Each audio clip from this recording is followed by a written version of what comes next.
At their most fundamental, buildings provide shelter. At their best, they enrich people's experiences and improve lives. But the effect of architecture on both individuals and wider society is far broader than that, for buildings have ripple effects. Beyond their walls, their immediate site, and the people that use them every day, buildings affect the communities around them. They affect the economy, and they impact the environment. And these ripple effects can go on for a very long time. Buildings take years to design and build, and they're around for decades, sometimes centuries. So the impacts that buildings have on the world around them really matters. Too often, however, these aspects of architecture, the wider impacts of buildings, are not considered, with really unfortunate results. To understand why this is, we have to look at the development of architecture over the past 150 years. A lot of the built environment around us is the legacy of modernism, which emerged at the beginning of the 20th century out of the Industrial Revolution and industrial society. Modernism liberated architecture from its past, largely through cheap fossil fuels. Suddenly, we were able to light our homes with electricity. We were able to warm them up and cool them down. This meant that walls could get thinner and we could use more glass, and it didn't really matter back then if buildings leaked heat or not. Materials, too, were much more readily available. Architects and builders were no longer restricted by what was available to them locally or regionally. And the revolution in transport, particularly the car, fundamentally changed the way we build, design, and navigate our cities. So while industrialization brought huge progress, it has enabled us to lead healthier, longer, and more comfortable lives as a result. The impact that it has had on the evolution of our built environment has had some negative externalities and some unfortunate consequences. Sometimes those consequences are obvious.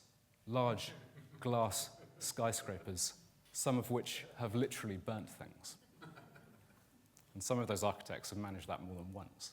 On a far bigger scale, however, the way we've built our buildings and designed our cities is affecting the climate. Around a third of global CO2 emissions come from our built environment. And this pollution will be around for far longer than any individual building, affecting people worldwide for generations to come. Buildings use 40% of global energy, 40% of global resources, and around a quarter of the world's water supply. So the impact that buildings have is huge, and the ripple effect really matters. But what if we designed for this ripple effect, rather than just ignoring or accepting its unintended consequences? Well, again, history has some interesting examples. In rural Europe and the United States, barn raisings created social interdependence. Barns required a lot of hands to build them, and if a barn was being built for one individual, one member of the community, it would be built by everyone else. It was a network of social support, knowing that that favor would be repaid. This was not by design, this was out of necessity, but it demonstrates the power that buildings can have to support the society around them. Today, there's significant evidence in the financial and psychological benefits of urban greenery. Green roofs increase biodiversity and reduce rainwater runoff, mitigating the effect of storms and reducing the risk of urban flooding. And views of trees and plants have been shown to make the sick recover more quickly and to improve mental health. In London, research has demonstrated that in areas with higher densities of urban trees, there are lower rates of antidepressant prescriptions. So if we can design our buildings to include plants and trees and greenery, we're not only benefiting individuals, but we're supporting the community at large. So when these ideas become intrinsic to the design process, when we think about the big picture, we can create buildings that do extraordinary things. Buildings that strengthen the local community and connect people to one another. Buildings that support the local economy both in how they are built and in how they work. Buildings that filter the air, that increase biodiversity, that improve health and well-being, and that support the environment. 2.5 years ago, 2 friends and I set up a new architecture practice to investigate some of these ideas. And I've got 3 examples to show you today. I want to start with a really small one. In Waterloo in central London, the local council and a community interest company called Meanwhile Space approached us to help transform a temporary building that was put up 20 years ago. The library it had been built to accommodate had been relocated, and the site was going to be redeveloped in a few years' time. So the question was, rather than allowing the building to sit empty, how do we use a very small amount of money to make use of the building before it was demolished? How do we maximize the benefit of what's already there? Essentially, what more can we make this building do for the local community? To begin with, we wanted to bring some joy to the streetscape, to help transform the outside of a pretty run-down building. So we made it smile. It's a relatively light-touch solution, recognizing the temporary nature of the project. Just a lick of paint and a lightweight timber screen. But it's enough to transform a relatively ugly building into a vibrant visual asset. More important, though, is what happened inside the building. And it was essential to the project that it be a place that brought the community together. So we worked with a diverse range of stakeholders to create a co-working space that provides low-cost accommodation to startups, as well as housing an organization that supports people in finding jobs, training, or apprenticeships. The building today is nurturing companies that wouldn't otherwise have the opportunity to be in such a central location, allowing them to grow and establish themselves over the coming years. So the project encapsulates the benefits of such projects. It takes a building that would have been sitting empty and transforms it into a social and economic asset for that community. The smile creates pride in everyone who uses that building, from the entrepreneurs who are working in the co-working space to individuals going to the job shop looking for employment or advice. For us, though, the ripple effect of architecture doesn't just start from when the building is built. It starts right at the beginning of a project.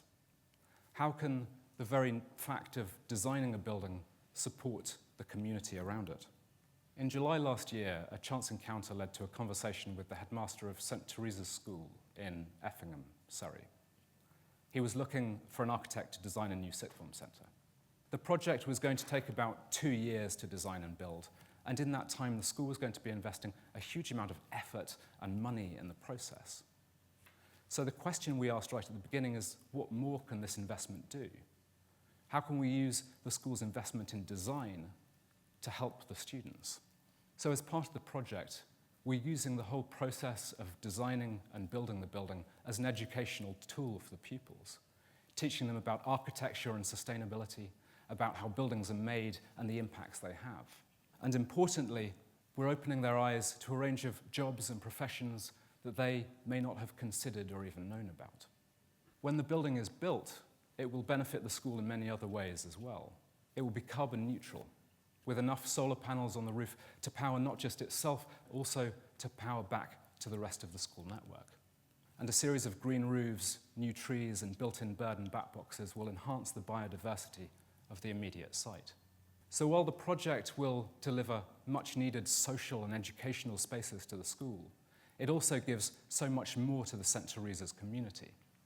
And it's been intentionally designed to link that community and link the students to the wider landscape and woodland around it.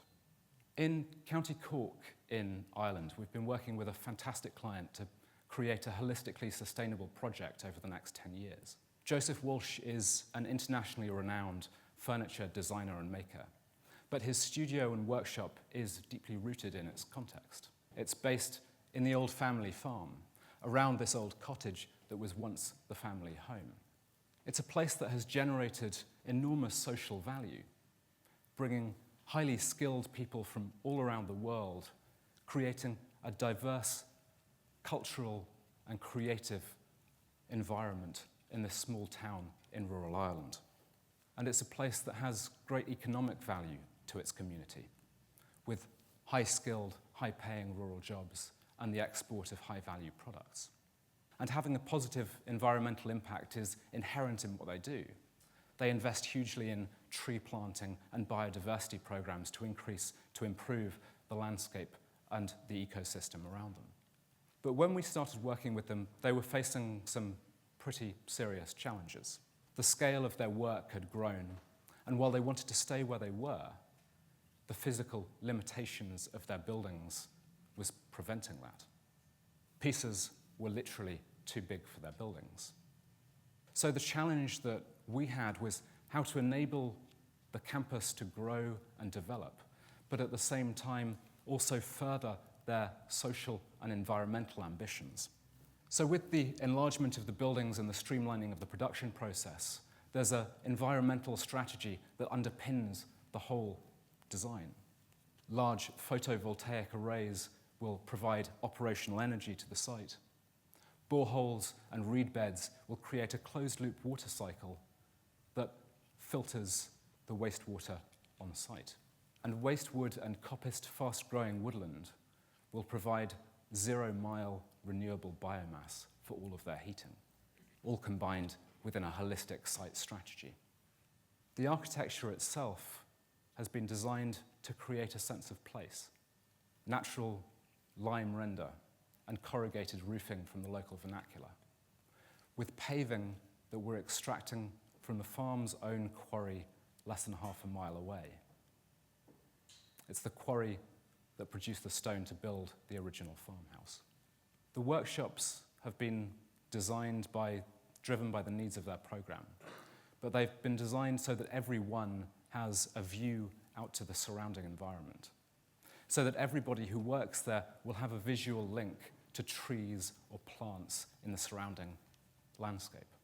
So in thinking deeply about the wider impacts that architecture has, both locally and globally, it results in an architecture that is deeply contextual, an architecture that responds both to its social and environmental context as much as its historical and physical one. So when we design to maximize the positive social, economic, and environmental ripples of architecture, when we design with the big picture in mind, we can create buildings that benefit everyone. Our buildings can do so much. Let's make them do more.